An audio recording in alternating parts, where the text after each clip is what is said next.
فأعوذ بالله من الشيطان الرجيم بسم الله الرحمن الرحيم فأصحاب المشأمة ما أصحاب المشأمة ميمنة ما أصحاب الميمنة وأصحاب المشأمة ما أصحاب المشأمة وقال النبي صلى الله عليه وسلم كما تعيشون تموتون وكما تموتون تبعثون أو كما قال عليه الصلاة والسلام اللهم صل على محمد وعلى آل محمد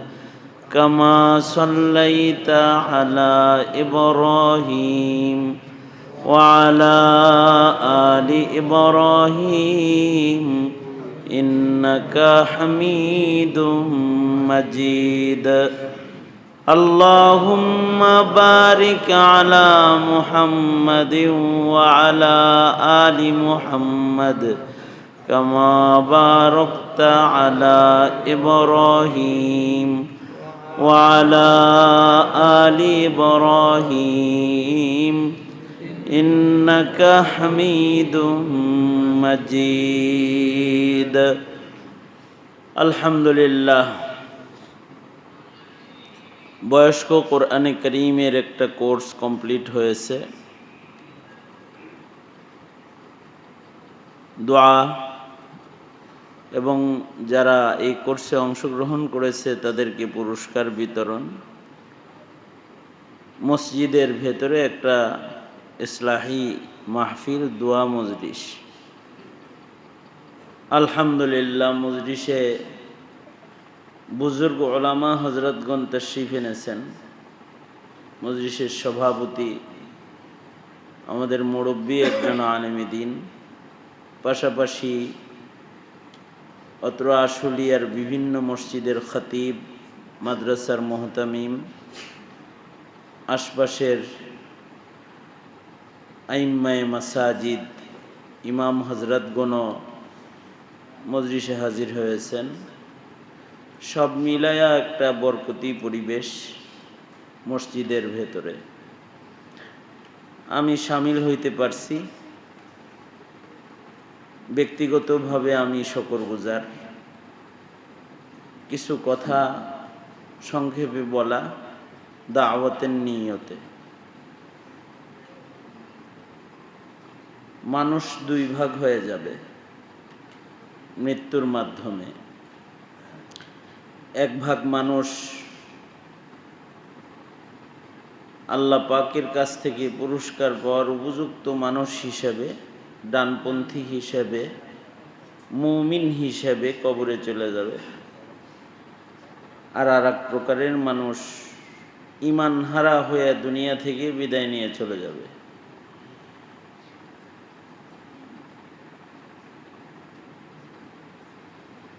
যারা ডানপন্থী হয়ে কবরে গেল ঈমানদার হিসেবে, মুসলিম হিসেবে, এরা মঞ্জিলে মাকসাদ জান্নাতে পৌঁছতে পারবে আশা করা যায় ইনশাআল্লাহ। আর যারা বামপন্থী হয়ে যাবে, বামপন্থীদের ভেতরে কিছু আছে নিকৃষ্ট বামপন্থী, অর্থাৎ তারা বেঈমান, এদের ঈমানই নাই। তো মৃত্যুর মাধ্যমে নিকৃষ্ট জায়গা জাহান্নামে তাদেরকে পৌঁছতে হবে।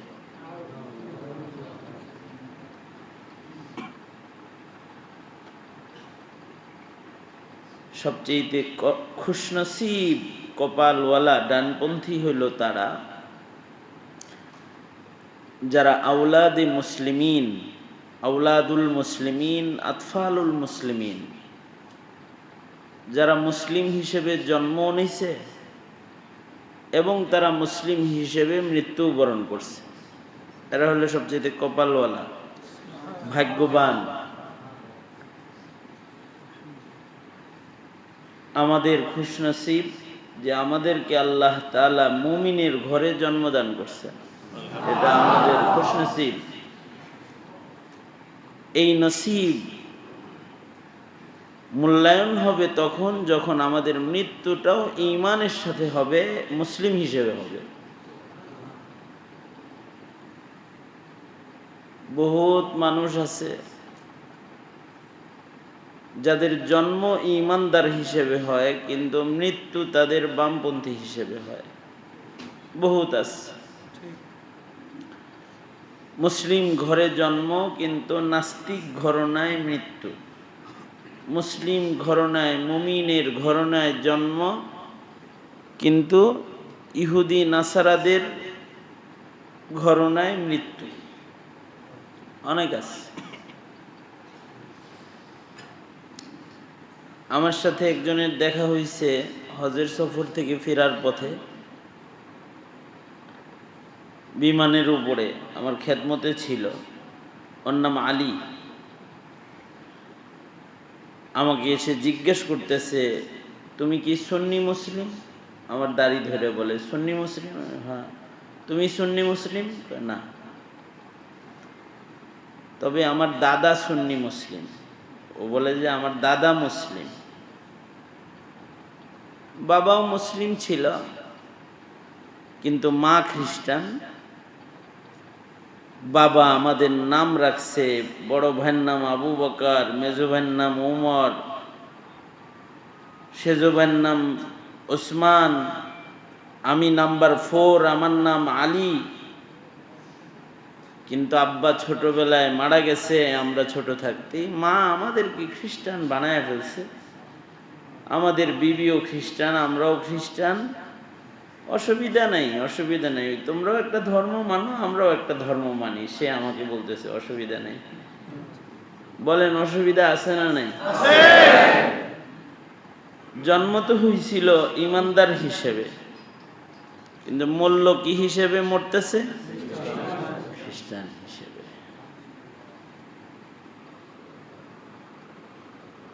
এজন্যে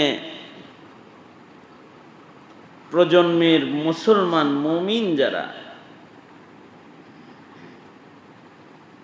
এদের মৃত্যুটা যেন সুন্দর হয় এটা কামনা করা। কারণ হাদিস শরীফে আছে, আল ইবরাতু বিল খাওয়াতিম, শেষের উপরে নির্ভর করবে পরের সময়গুলো। যে মরবে যেমন, তার কবর হবে তেমন, হাসর হবে তেমন, মৃত্যুটা ভালো হওয়া চাই। এই জন্যে আল্লাহর রাসূল দোয়া করতেন, আমাদের দোয়া শিখাইছেন, আল্লাহর কাছে দোয়া করো যেন আল্লাহ তাআলা মুসলিম হিসেবে মৃত্যু দান করে। আল্লাহুম্মা আহইনি মুসলিমা ওয়া আমিতনি মুসলিমা, আল্লাহুম্মা আহইনি মুসলিমা ওয়া আমিতনি মুসলিমা। হে আল্লাহ, আপনি আমাকে, এই এত নরেন সরেন কি আপনারা? এদিকে তাকান। আল্লাহ আপনি আমাদেরকে মুসলিম হিসেবে বাঁচায় রাখেন, মুসলিম হিসেবে মৃত্যু দান করেন। এর একটা দোয়া। কারণ মুসলিম হিসেবে যদি মরণ না হয় তাহলে তো বিপদ।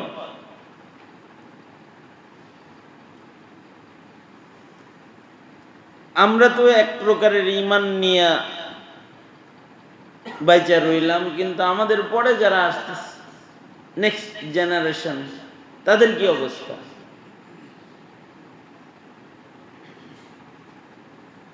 তারা তো ঈমানও চিনতেছে না, ইসলামও চিনতেছে না, ধর্ম কি জিনিস চিনতেছে না,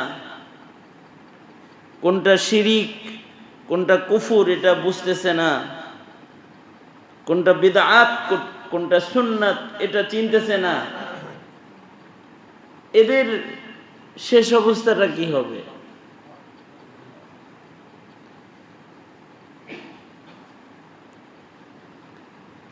মৃত্যুটা আল্লাহ তাআলা ইসলামের ভেতরে যেন হয় আমাদেরকে ইসলামের ভেতরে ঢুইকা থাকতে নির্দেশ করছেন, উদখুলু ফিস সিলমি কাফা। যেই পরিমাণ খোদা ভীতি থাকলে একটা মসজিদের ভিতরে যদি এত মোবাইল আর এত ক্যামেরা থাকে, এই নসিহত আপনাদের কোনো উপকার দিবে না, ভুলে যাবেন সব।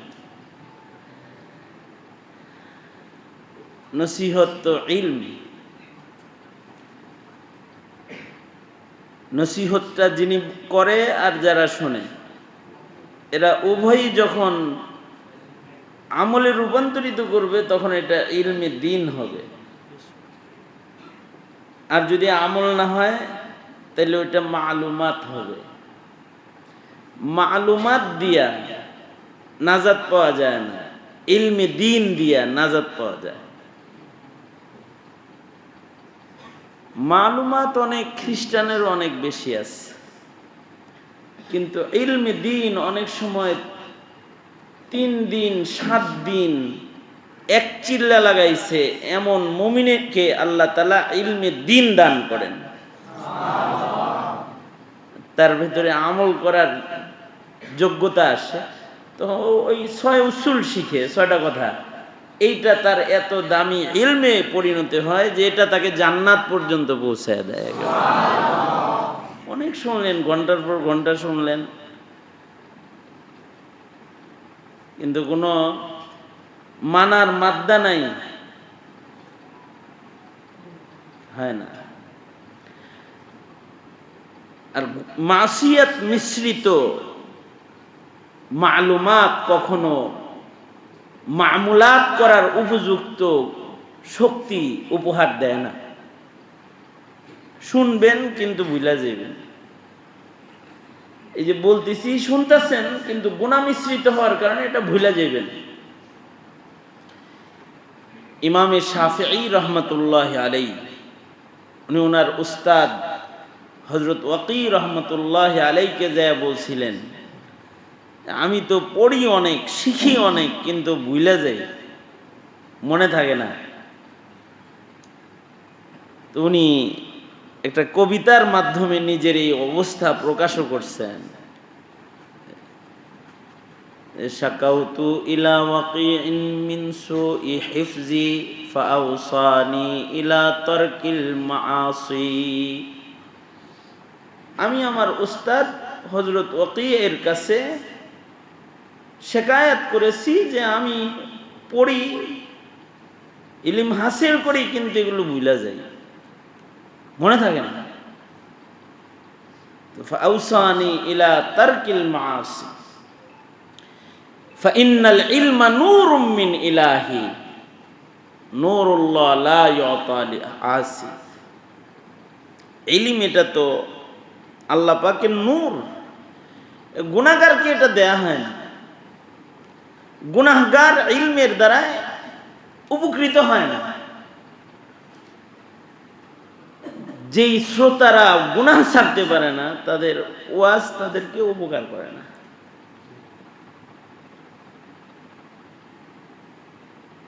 যেই জাননেওয়ালা মানুষটা গুনাহ ছাড়তে পারে না, এই জানা জিনিস তাকে জান্নাতে পৌঁছায় না।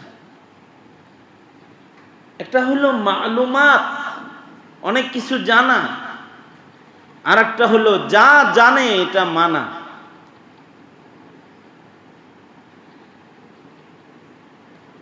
ইহুদিদেরকে এত বেশি ইলম দেওয়া হয়েছে যে কিয়ামত পর্যন্ত ইহুদি নাসারা এদের ইলম থেকে মুসলমানরা উপকৃত হতে থাকবে। মালুমাত এত, যেমন আরবি সাহিত্যের একটা কিতাব আছে আল মুনজিদ, এটা একটা লুগাত, বিশ্ববিখ্যাত শব্দগ্রন্থ, ইহুদির লেখা, লেখক হলো ইহুদি। এমন কোন মাদ্রাসা নাই যে মাদ্রাসায় এই লুগাতটা নাই। বড় লুগাত, যত্ন সহকারে কিনা আইনা কোরআন বোঝার জন্য এটা খুলে, হাদিস বোঝার জন্য এটা খুলে। লেখককে মুসলিম,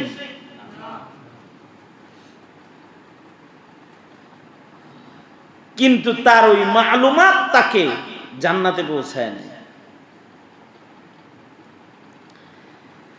এ কারণে ১৬ লাখ সাহাবীর সবাই বড় বড় আলেম ছিল না, কিন্তু তাদের তাকওয়া, তাদের ফাহাম কামেল ছিল, পরিপূর্ণ ছিল। জানছে অল্প, কিন্তু এটা মানছে।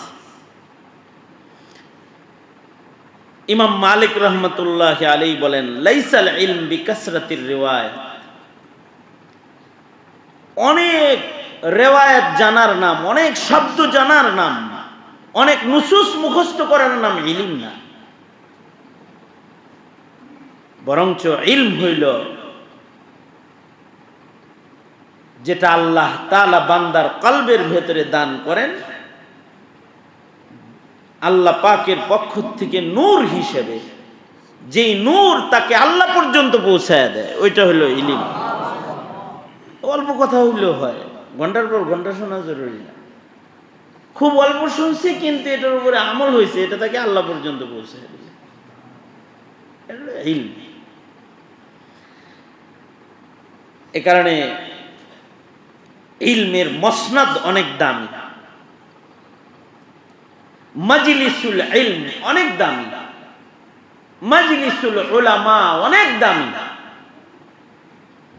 এগুলোর আদাব ধীরে ধীরে ধীরে ধীরে ধীরে ধীরে নষ্ট করে ফেলতেছি আমরা। এ কারণে আমাদের ইলম আমাদেরকে উপকৃত করে না।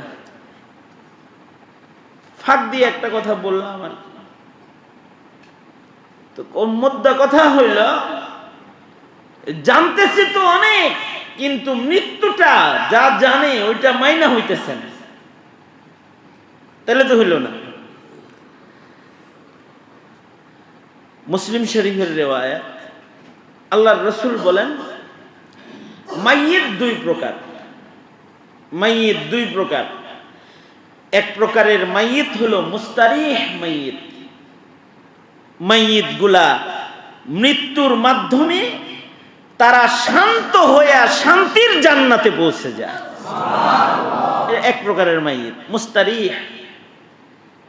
মওতটা তাদের জন্য রাহাত, সুকুন, ইতমিনান, প্রশান্তির কারণ হয়ে যায়, মরার সাথে সাথে জান্নাতে চলে যায়, মুস্তারিহ। আর আরেক প্রকারের মাইয়িত হলো, সবাই কিন্তু মরবো আমরা, এক প্রকারের মাইয়িত হলো মুস্তারিহ মাইয়িত, যারা মইরা খুশি হয়ে যাইব, মইরা আল্লাহর কাছে চলে যাইব, আল্লাহরে পায়া ফেলাইব। আর এক প্রকারের মাইয়িত হলো মুস্তারাহ মাইয়িত, এরা মরলে দুনিয়া শান্তি পাইবে, দুনিয়ার মানুষ শান্তি পাইবে। কিছু মানুষ আছে এরা মরলে আসমান শান্তি পায়, জমিন খুশি হয়, কি আছে ভালো হয়েছে, জমিনের উপরটা পাক থাকবে, এখন গাছ খুশি হয়, গাছের পাতা খুশি হয়, জালেমটাই পথ দিয়ে যাতায়াত করতো, মরছে ভালো হয়েছে, আমার ছায়া দিয়ে কোনো জালেম হাঁটলো না, মুস্তারাহ। তার মৃত্যুতে আর একজন খুশি। কিছু কিছু মাইয়িত আছে এরা মরলে মহল্লার মানুষ কয় আলহামদুলিল্লাহ, এটা মরছে ভালো হয়েছে। কিছু কিছু মানুষ আছে এগুলো দেশ ছাড়লে কয় আলহামদুলিল্লাহ, দুনিয়া ছাড়লে আলহামদুলিল্লাহ, ইন্নালিল্লাহ বলেন, মুস্তারাহ। আল্লাহর রাসূল বলেন, মুস্তারিহ হও, মুস্তারাহ হও না। তুমি বললে সবাই আলহামদুলিল্লাহ বলে, এরকম মাইয়িত তুমি হও না। আনতাল্লাযী ওয়ালাদাতকা উম্মুকা বাকিয়ান, আনতাল্লাযী ওয়ালাদাতকা উম্মুকা বাকিয়ান ওয়ান নাসু হাওলাকা ইয়াদহাকুনা মাসরুরা ফাজহাদ লিনাফসিকা ইয ইয়াকুনু বাকিয়ান ফি ইয়াউমি মাউতিকা যাহিকান ওয়া মাসরুরা। যেদিন তুমি প্রথম এসেছিলা ভবে, কেঁদেছিলা তুমি একা, হেসেছিল সবে, এমন জীবন তুমি করো হে গঠন, মরণে হাসিবে তুমি, কাঁদিবে ভুবন। তোমার মৃত্যুটা যেন এরকম হয় যে তুমি মরার সময় হেসে দিছে, তোমার মরণে সবাই কাঁদে দিছে, তোমার এই মৃত্যুটা তোমার জন্য সুকুন, রাহাত, ইতমিনান, শান্তির কারণ হয়ে যাবে। কারণ এই মরার সাথে সাথে আল্লাহ তাআলা নিজে ইস্তেকবাল দিয়া বলবে, এতদিন দূরে ছিলা, এবার আমার কাছে আসো, জান্নাতে আসো, কাছে আয়া পড়ো, ডাক দিয়ে নিয়ে যাবো যে আমার কাছে থাকো। এই যে এইরকম একটা মাইত হওয়া, এটার জন্য লাগে মেহনত, এটার জন্য লাগে তালিম, এটার জন্য লাগে তারবিয়ত, এটার জন্য লাগে ইবাদত, মুজাহাদা। এরপরেই মানুষের এরকম একটা মরণ হয়। জীবনে যে কিছু ঈমান, কিছু আমল শিখবে অথবা এটা মানবে, এটা মাইনা নিজের জীবন গঠন করবে, এর জন্য সময় দরকার। ধন্যবাদ, এখানে একটা দল, এরা কোরআনে কারীম শিখার জন্য কয়দিন? 20 দিন, 3 মাসের কোর্স। 3 মাস ব্যাপী এরা মেহনত করছে মাসাইল, ঈমান, ইবাদত, তিলাওয়াত এগুলো শিখার লেগে। কোরআন শিখছে, দোয়া শিখছে, নামাজের পদ্ধতি শিখছে। পুরস্কার হিসেবে তাদেরকে আমার শায়খ মুর্শিদের লেখা তালিমুস সুন্নাহ, সুন্নাত গাইড তাদের হাতে তুলে দেওয়া হয়েছে। কিছু আমল শিখবে, ঘরে বসেও শিখতে থাকবে, প্রত্যেকটা সুন্নাত তরিকা কি এটা জানতে থাকবে। এই মেহনতের উপরে যদি কারোর মৃত্যু হয়, এরকম মেহনত করতে করতে করতে করতে যদি কেউ মাইয়িত হয়ে যায়, মইরা যায়, তো তখন তার মরণটা ভালো হয়ে যাবে। মরণ ভালো হইল তো তার এবার কবর ভালো হয়ে যাবে। আল্লাহর রাসূল বলেন, যেই রকম জীবিত জীবন যাপন করবা ওই রকম মরবা। কামা তাঈশুন তামুতুন, আর কামা তামুতুন তুবআসুন, যেমন মরবা ওই রকম আবার উঠবা। হাসরে যখন সবাই উঠে দাঁড়াবে, কারোর কারোর ডান হাতে আমলনামা হবে আর কারোর কারোর বাম হাতে আমলনামা হবে। যাদের হাসরটা ডান হাতে আমলনামাওয়ালা হবে, তারা তো হাসরের মাঠেও তারা নিরাপদ হয়ে যাবে। দুনিয়াতে ডানপন্থী ছিল, কবরে জান্নাতি হয়ে যাবে। কবরে জান্নাতি হবে, হাসরে জান্নাতীদের কাতারে দাঁড়ায় যাবে। আর দুনিয়াতে বামপন্থী ছিল, দিন শিখে নাই, ইসলাম বুঝে নাই, ইসলাম মানে নাই, মরার সময় বামপন্থী হিসেবে সে মৃত্যুবরণ করবে, বামপন্থী হিসেবে মরে যাবে। আর বামপন্থী হিসেবে যদি কেউ মারা যায়, তাহলে কবর তার জন্য হুফরাতুম মিন হুফারিন নার, দোজকের খণ্ড হয়ে যাবে। কবর তার জাহান্নামের খণ্ড হয়ে যাবে। কারণ কবর যদি দোজক হয়, তো হাসরের মাঠে সে দোজকীদের সাথে দাঁড়ায় যাবে। দোজকীদের সাথে যদি কেউ দাঁড়ায়, বাম হাতে যদি আমলনামা হয়, তার হাসর কত ভয়ঙ্কর হবে।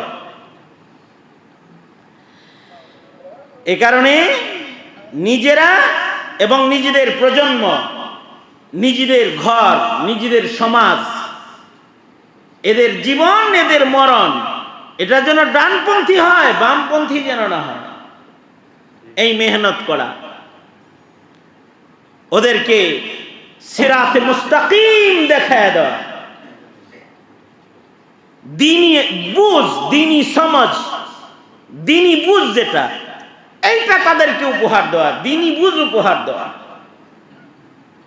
যেই অভিভাবকরা, যেই সমাজের নেতারা, যেই ঘরের কর্তারা তাদের প্রজন্মকে কই দাঁড় করায় দিল, প্রজন্মকে কার কাছে দিয়ে গেল, যে মুসলমানের কাছে দিয়ে গেল নাকি খ্রিস্টানের কাছে দিয়ে গেল, এতটুকুন চিন্তা যারা করে না, এরা সমাজের নিকৃষ্ট অভিভাবক।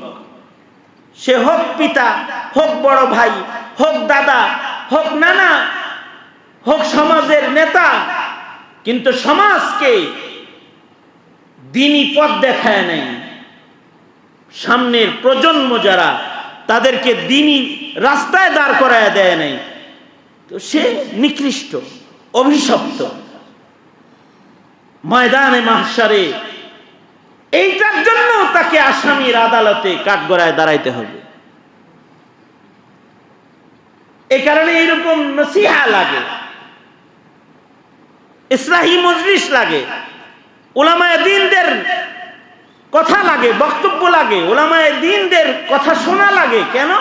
ফিকির প্রবেশ করে ভিতরে, একটা ফিকির আসে যে আমার মৃত্যুটা যেন, আমার প্রজন্মের হায়াতটা যেন দ্বীনি হায়াত হয়, তারা যেন বদ্দীনির দ্বারায় ঘিরে না যায়। দীর্ঘদিন মেহনত করে করে আমাদের আকাবির বুজুর্গরা যতটুকুন দিনদারি আমাদের শিখাইছিল, সেই শাহজালাল, শাহ মাখদুম থেকে শুরু করে এই শেষ সময়ের বুজুর্গরা পর্যন্ত, হাফিজজি, পীরজি, আথার আলী রহমতুল্লাহ আলাইহি পর্যন্ত, অথবা এই শেষ যাদেরকে আমরা হারাইলাম তারা পর্যন্ত, যতটুকুন দিনদারি আমাদের শিখাইছিল আমাদের সন্তানদেরকে, এটা এখন বিদায়ের পথে। এখন স্কুল কলেজে পড়ার পরে ওযু করাও শিখে না, গোসল করা জানে না, হালাল হারাম বুঝে না, জায়েজ না জায়েজ বুঝে না, কিছু বুঝে না, এগুলো কিছু বুঝে না। এগুলো এমনকি ঘরোয়া মাসাইল সম্পর্কেও জানে না। নিজের বিবি, নিজের সন্তান, এইগুলার মাসাইল গুলা পর্যন্ত জানে না। আমাদের কাছে এমন রোগী এসে কান্না করে যে হুজুর, তাইলে আমার এই সন্তানটা কি যার সন্তান? তার মানে বিয়ার 2 বছরের মাথায় তালাক দিছে একবার, তালাকের মাসালাটা জানে না, এরপরে সন্তান হইছে আর 4টা 3টা। যে বিবির সাথে তার বৈবাহিক সম্পর্কই ঠিক নাই, কিন্তু তার ঘরে 3টা বাচ্চাও তার জন্ম হয়েছে। আফসোস করে কোন কারণে দিন শিখার পরে যখন মাসাইল ঘাটছে, তখন বলে হুজুর, এইরকম একটা অন্যায় তো আমি 9 বছর আগে করছি, আমার সন্তানগুলা কি তাই? মাসাইলের অভাব, দিন শিখার অভাব। সমাজে যারা সন্তান জন্ম দেয়, সমাজের ইমানদার গুলাকে বেঈমান বানায়, নাস্তিক বানায়, মুরতাদ বানায়, সমাজের মুসলিম প্রজন্মকে ধ্বংস করে দেয়, দ্বীনহীনতা। এ কারণেই কিছু ইলম অন্তত শিক্ষা দেওয়া দরকার। হাকিম মোহাম্মদ থানভী রহমতুল্লাহ আলাইহি বলছেন, কোন সন্তানকে যদি বিশুদ্ধ শুধু কোরআন শরীফের তেলাওয়াত শিক্ষা দেওয়া যায়, শুদ্ধ করে কোরআন শরীফ পড়তে পারে খালি, এতটুকুন শিক্ষা যদি কাউকে দেওয়া যায়, তাইলে তার ঈমান আর কুফর বুঝার যোগ্যতা এসে যাবে। বিশুদ্ধ কোরআন শরীফ তেলাওয়াত শিক্ষা দিলে বিদআত আর সুন্নাত চিনার যোগ্যতা এসে যাবে শুধু কোরআন শরীফ তেলাওয়াতটা শিখলে। এ কারণেই দেখবেন কোন বেদাতি কোরআন পড়তে পারে না। ঠিক কি? ঠিক বললেও ঠিক, না বললেও ঠিক নিয়ে কোন বেদাতি কোরআন শরীফ পড়তে পারে নাকি? এমনকি যে কোনো ভ্রান্ত দলের যারা আকীদাগত ভ্রষ্টতার ভেতরে ডুবে থাকে, দেখবেন ওদের তিলাওয়াতুল কোরআনের ভেতরে গলত আছে, ওদের শিক্ষার ভিতরেই গলত আছে। এ কারণে ওদের আকীদার ভিতরে গলত। এজন্য বিশুদ্ধ কোরআন শরীফের তিলাওয়াত যেটা, এটা কিন্তু অনেক বড় একটা দামি মেহনত।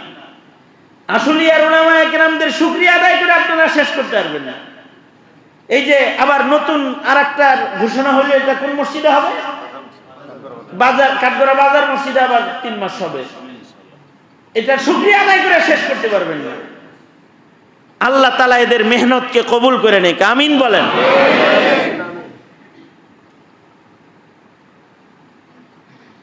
মানুষের আকীদাগত অবস্থান বোঝা যায় জন্মের সময়। মানুষের আকীদাগত অবস্থান, ভাবনা, তার চিন্তা ভাবনা কি, ডাইন না বাম, এটা বোঝা যায় বিয়ের সময়, বোঝা যায় মরার আগে। সন্তান যদি জন্ম হয়, জন্মের পরে এই সন্তানটা কই জন্মাইলো, ডান পাশে জন্মাইলো না বাম পাশে জন্মাইলো, এটা বোঝা যায় জন্মের থেকেই। ডানপন্থী যদি জন্মায়, সুন্দর একটা নাম হয় তার, একজন ভালো আলেমে দ্বীন দিয়ে তার নামকরণ করা হয়। তার বাপ তার ডান কানে আজান বাম কানে ইকামত দেয়, তাকে সুন্দরভাবে দুনিয়ার জিন্দেগি সুন্নত তরিকার তাহনিকের মাধ্যমে শুরু করে দেয়। জন্মের সাথে সাথে একটা লাইনে খাড়া হয়ে যায়। আর আরেকটা টের পাওয়া যায় হলো বিয়ে শাদী যখন করে, তখন যদি চিন্তা ভাবনায় যদি ইমানদার হয়, তাহলে ওর ডিগ্রি পাস হইলেও ওর বৈবাহিক অনুষ্ঠানে কোনো অন্যায় হয় না, ডিগ্রি পাস হইলেও হয় না। আমার মসজিদে, গাউসুল আজম জামে মসজিদে জুমার পরে আমি সালাম ফিরাইতেই এলান হইল যে এখানে বিয়ে হবে সালামের সাথে সাথে। তা আমি বিয়ে পড়াইতে হইব প্রস্তুত হইয়া সুন্নত পড়ে বসছি। বসার পরে আমাকে বলতেছে, হুজুর আমরা আপনার ওয়াজের ভক্ত। গাজীপুর থেকে কনে পক্ষ আর বর পক্ষ দুনো দল গেছে, 2 গাড়ি।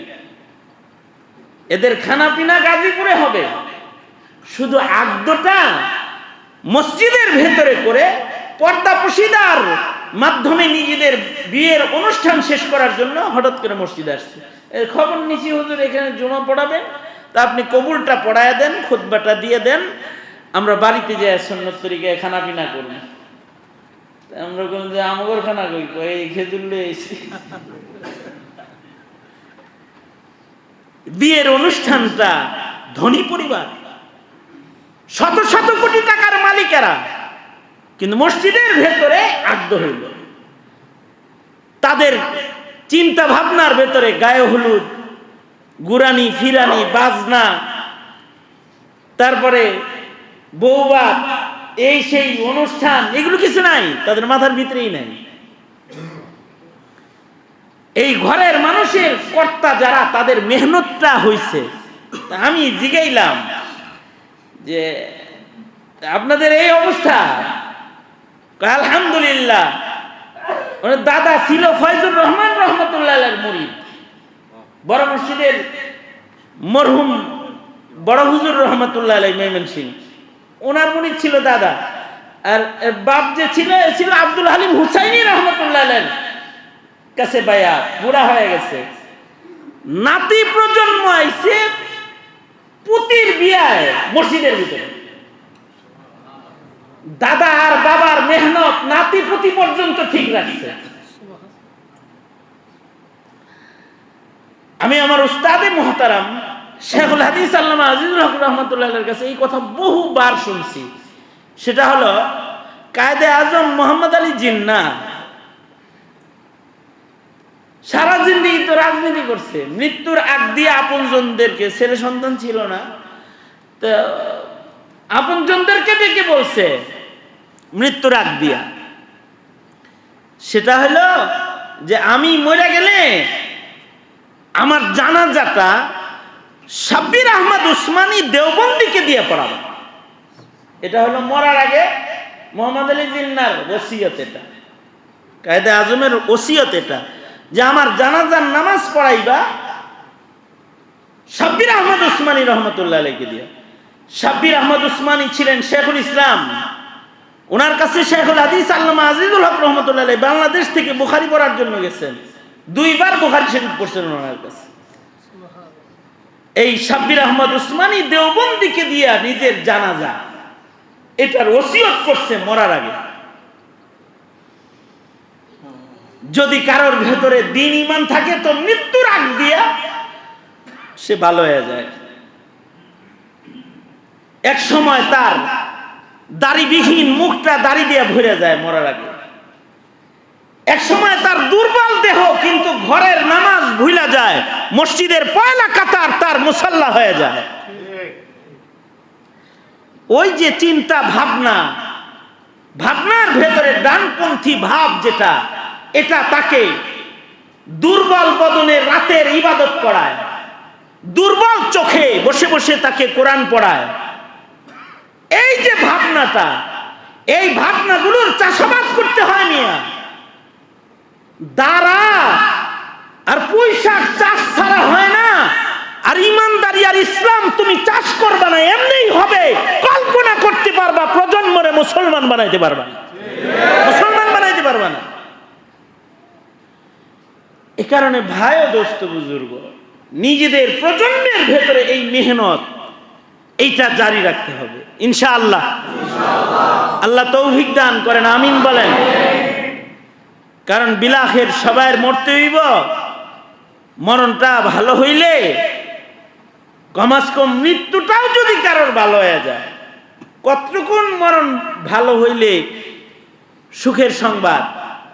আল্লাহর রসুল বলে, কেউ যদি মরার সময় তার মুখে উচ্চারিত হয় লা ইলাহা ইল্লাল্লাহ, লা ইলাহা ইল্লাল্লাহ, মান কানা আখিরু কালামিহি লা ইলাহা ইল্লাল্লাহ ফাদাখালাল জান্নাহ। আল্লাহর রাসূল বলেন, কারোর যদি শেষ কথা হয় লা ইলাহা ইল্লাল্লাহ, তাহলে সে আল্লাহর জান্নাতি। নবীজি আরো সাহস করছেন, নবীজি বলেন মাম্মাতা ওয়া হুয়া ইয়ালামু লা ইলাহা ইল্লাল্লাহ। অনেকে আছে না বুবা, কালেমা পড়তে পারে না, তার জবান নাই, 2 মাস আগের থেকে স্ট্রোক করে মুখ বন্ধ হয়ে গেছে, মুখ চলে না। আল্লাহর রাসূল বলে, মুখ না চললো যদি তোর বুকটাও চলে, তার মানে তুই মরার সময় যদি তুই এটা জানিস যে লা ইলাহা ইল্লাল্লাহ, আল্লাহর রাসূল বলেন তাও জান্নাতে চলে যাবি, আল্লাহ জান্নাতে পৌঁছায় দিবে।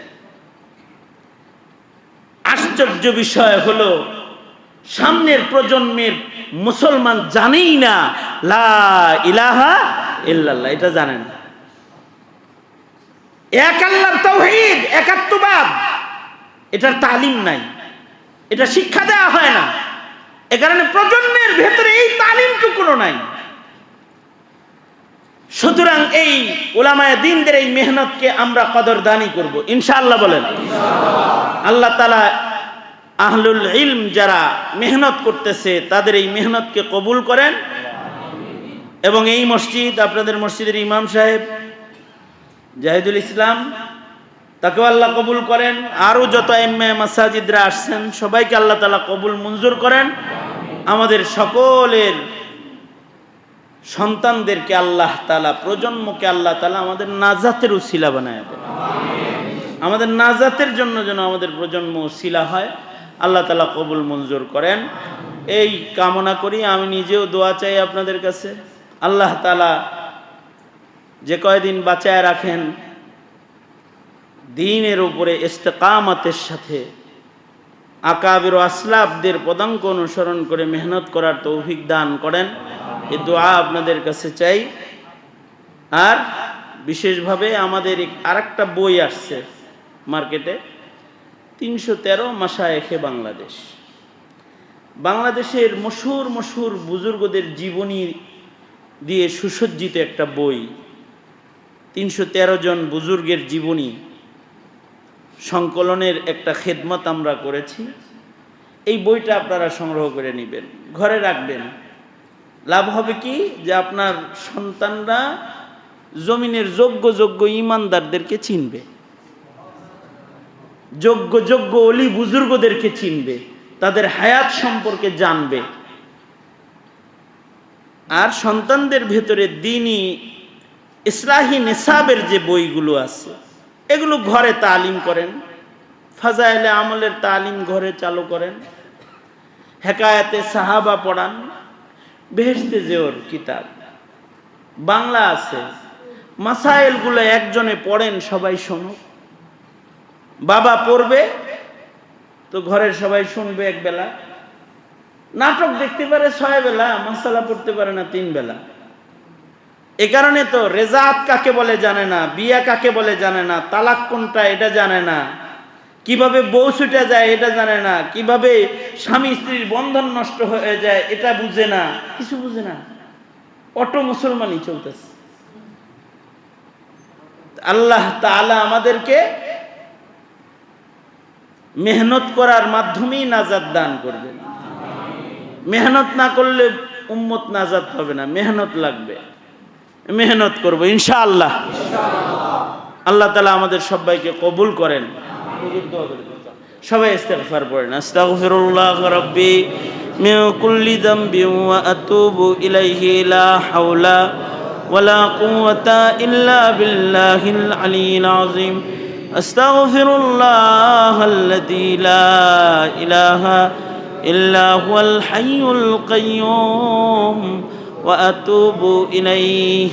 আস্তাগফিরুল্লাহাল্লাযী লা ইলাহা ইল্লা হুয়াল হাইয়ুল কাইয়্যুম ওয়া আতুবু ইলাইহি।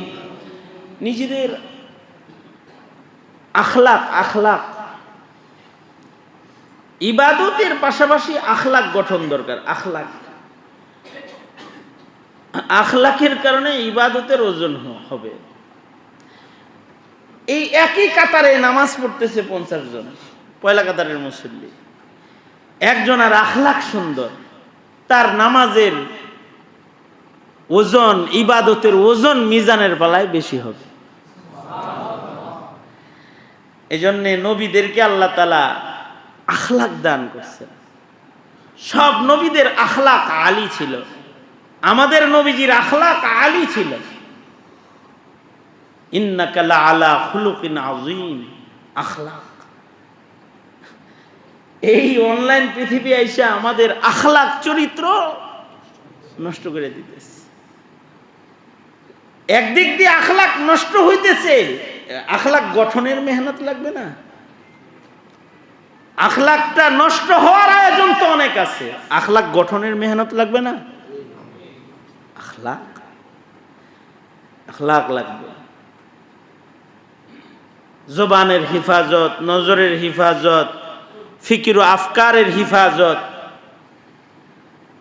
চারিত্রিকভাবে সমাজের অধপতন, এটা অনেক মসজিদ হইতেছে, অনেক মাদ্রাসা হইতেছে। মসজিদের সংখ্যা এখন কম না বেশি?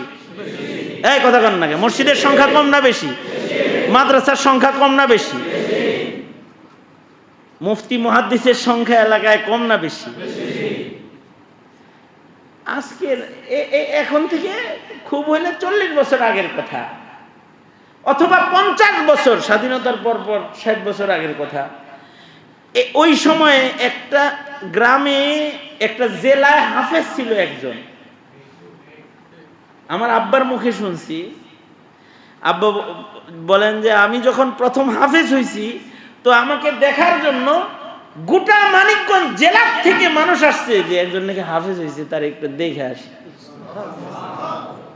হাফেজ দেখতে যাইব কেন? খালি 10 স্টার চেনেন? 10 স্টার রেডিও, গোটা জেলায় এক সময় রেডিও ছিল একটা। এই 10 স্টার দেখার লেগে অনেকে যাইতো, যে একটা বাক্সের ভিতর থেকে নাকি আওয়াজ বাইর হয় রে, দেখতে যাইতো। আরে 40 বছর আগের কথা, তখন টিভি ছিল গোটা গ্রামে একটা, এক বাড়িতে খবর শোনার জন্য যায় ভিড় করতো মানুষ। এই ইরাক আর ইরান যুদ্ধ যখন হইল, ওই সময় তো টিভি নাই, এই যুদ্ধের খবর দেখার জন্য যার বাড়ি টিভি ছিল হের বাড়িতে বাজার হইতো। ঠিক না? পকেটেই টিভি আছে অনেকগুলো এখন। এইভাবেই আখলাকের অধঃপতন আমাদের হয়েছে। যে আগের যুগের বুড়া মানুষ যা কল্পনা করে নাই, এখন কিশোর কিশোরী বালক বালিকারা সেই সকল গুনার রাজ্যের ভেতরে ঘোরাফেরা করে। চারিত্রিক অধঃপতন, যেটা চারিত্রিক অধঃপতন ঠেকানোর জন্য আল্লাহওয়ালাদের সুহবত ছাড়া বিকল্প আর কোনো রাস্তা নাই, কোনো রাস্তা খোলা নাই। চারিত্রিক অধঃপতন ঠেকানোর জন্য আল্লাহওয়ালাদের সান্নিধ্য লাগবে।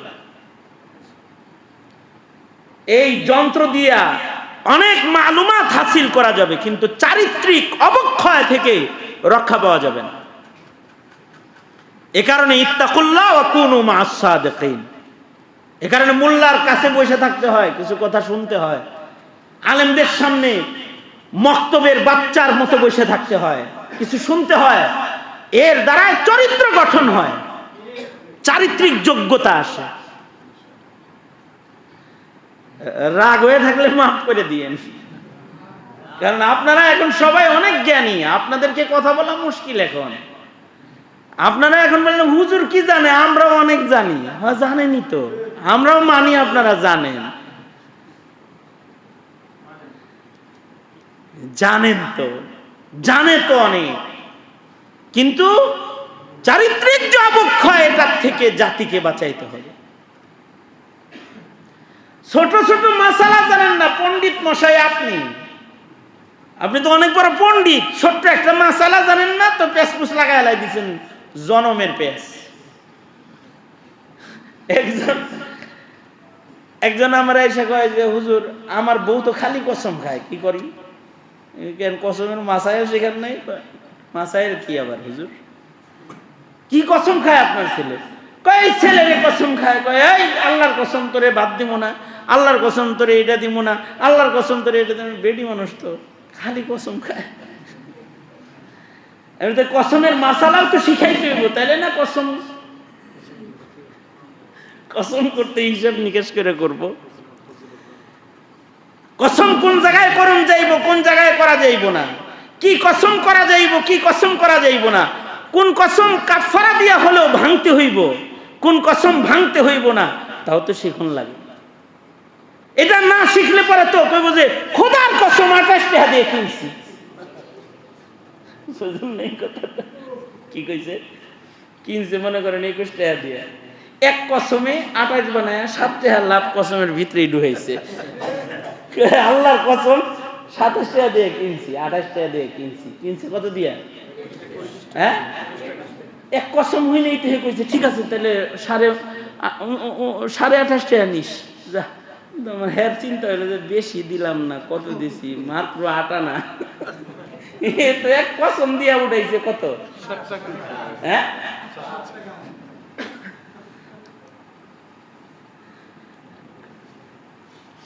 আল্লাহ আমাদের সই বুঝদান। মিয়া তাকানো জানবেন না, কথাও বলা জানবেন না, শোনাও জানবেন না, কদম বাড়ানোও জানবেন না, মৌলবীর কাছ থেকে মাসাইল না শিখলে জানবেন না, জ্ঞান অনেক হবে, জানবেন না। আল্লাহ তাআলা সই বুঝদান করুন। আমরা বললে আমাকে কতক্ষণ কইবেন পরে যে এই হুজুর চান্স পায় কি কয়টা কইতেছে, কইব না তাই কি করব মিয়া? এই তুলো তুলো করতে করতে এই অবস্থা হয়েছে। ঠিক বললেও ঠিক, না বললেও এটাই ঠিক মিয়া। আল্লাহ তাআলা হেফাজত করুক, আমিন বলেন। আবু মুসা আশআরী রাদিয়াল্লাহু আনহু, হযরত আবু মুসা আশআরী, উনি মুরগি দিয়া ভাত খাইতেছেন। কি দিয়া? তাজা মুরগি না মুরগির গোশত মিয়া? মুরগির গোশত দিয়ে আবু মুসা আশআরী রাদিয়াল্লাহু আনহু ভাত খাইতেছেন। এই সময় এক সাহাবী আসছেন আবু মুসা আশআরী রাদিয়াল্লাহু আনহুর কাছে আসছে। আসার পর ফদ্দল দস্তরখানে শামিল হও, খাও। কি মুরগির গোশত খাও? আমি তো কসম করছি মুরগির গোশত জীবনে খাবো না। এটা কেমনে খাবো? তা আবু মুসা আশআরী বললেন মুরগির গোশত খাইবা না, এটা কসম খাইছো কি লেগে? তার না, মুরগি খালি পায়খানা খায়। মুরগি কি খায়? কিছু কিছু দেশি মুরগি আছে না, কি খায়, মুরগি পায়খানা খায় দেখে আমি কসম খাইছি যে জীবনে কোনোদিন মুরগির গোশত খাবো না। এখন মুরগি পায়খানা খায় দেখে তুমি কসম করছো মুরগির গোশত খাইবা না, এ কসম করা জায়েজ হইছে তোমার? আমি দেখছি রসুল নিজে মুরগির গোশত খায়। আবু মুসা আশআরী বলে আমি দেখি নবী মুরগির গোশত খায়, তুমি কও মুরগির গোশত জীবনে খাইতে না। আরে নাপাক খায়, এর লিগে না কসম খাইছি। নাপাক খায় এর লিগে কসম খাইছো, ওইটা দেখে বুঝছো যে নাপাক খাইতেছে, হায় হায়। কিন্তু নাপাক খাওয়ার পরে এই মুরগিটাকে কিভাবে খাইতে হবে মাসালাটা জানতে পারলো না। মাসালা জানতা তাইলেই তো খাইতা, তা ঘৃণাও আসতো না। উনি বললেন আল্লাহর রসুল খাইছে, খাও। খামু যে তাহলে কি করতে হবে? তো কসম কাফারা দিবা। কাফারা দিব? হ্যাঁ কাফারা দিবা। ওই সময় কাফারা ছিল গোলাম আজাদ করা। কেউ যদি গোলাম আজাদ করতে না পারে তাহলে 3 দিন রোজা রাখা, অথবা 3টা মিসকিনরে খানা খাওয়ায় দেওয়া, 1.25 কেজি পরিমাণ গম জব এর মূল্য কাউকে দিয়ে দেওয়া 3 জনকে, এগুলো ছিল কাফারা। কাফারা দিয়ে দাও। হ্যাঁ খাইলাম কসম আবার কাফারা দিব? আরে নবী কসম খায় কাফারা দিছে। আবু মুসা আশআরী বলে আমি একদিন আল্লাহর রসুলের সামনে বসা, এক লোক আসছে তবুকের যুদ্ধে যাবে, পায়ে হাইটা 900 মাইল দূর কিভাবে যাইব, আয়েশা কয় আল্লাহর নবী সওয়ারি হাদিয়া দেন। তো আল্লাহর রসুল কসম খাইছেন, আল্লাহর কসম আমি তোমাকে কোনো সওয়ারি দিতে পারবো না তোমাদেরকে। 2 জন আইছে, 2 জনের 2টা উট চাইছে, না দিব না। কিছু সময় পরে আল্লাহর রসুল যুদ্ধে যখন সবাই যাইতেছে, তখন আবার এই 2 জনের ডাইকা এনে আল্লাহর রসুল বলছেন 6টা উট আছে, এগুলো লয়ে যাও। আবু মুসা আশআরী বলে আল্লাহর রসুলকে জিজ্ঞাসা করলাম, নবীজি আপনি যে কসম খাইছিলেন ভুলে গেছেন নাকি?